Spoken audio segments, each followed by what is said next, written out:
Challenge కూడా విసిరాం. మేము ready, మీరు రెడీనా?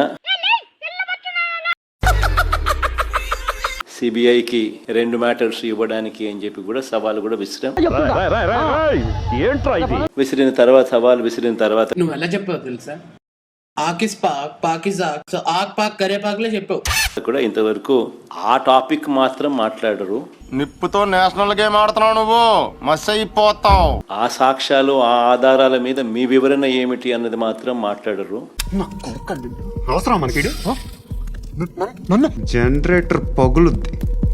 ఏదో కోడిగుడ్డు మీద ఈకలు పీకినట్టుగా ఏం మాట్లాడుతున్నావురా నువ్వు? నీకేమైనా బుర్రున్నదారా?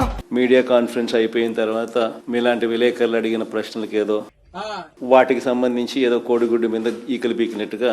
ఏంట్రా ముచ్చట్లు చెప్తున్నావు? నీ నాలిక పీకి నర్వ్ ఇంజెక్షన్ చేయాలరా? నీకు బాగా బలిసింది, ఉండు బలుపు తీస్తాను. వక్రీకరించే కార్యక్రమం చేసి మాట్లాడతారు. సార్, ఈ మధ్యకాలంలో కొన్ని సర్వేలు వచ్చాయి. అది ఫేక్. ఆ సర్వేల్లో వచ్చే ఎన్నికల్లో వైఎస్ఆర్ కాంగ్రెస్ పార్టీ అధికారంలోకి రాబోతుందనే రిపోర్ట్లు వస్తా ఉన్నాయి. ఈ సినిమాలో పెద్ద కామెడీ డైలాగ్ ఇదే.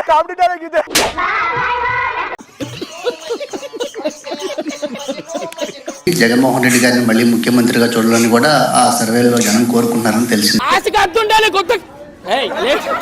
మీరు ఏమనుకున్నారు సార్?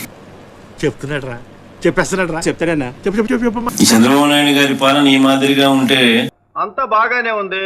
నిజంగా ఎవరైనా గానీ ఏ ఇంట్లో ఓట్లు పడతాయి రమేష్? పిచ్చోళ్ళ గురించి వెంటనే కానీ లైవ్ లో ఇదే చూడటం. ఎవరు ఓట్లు వేస్తారు? ఆ ఇంట్లో ఓట్లు పడతాయి చెప్పు. పూక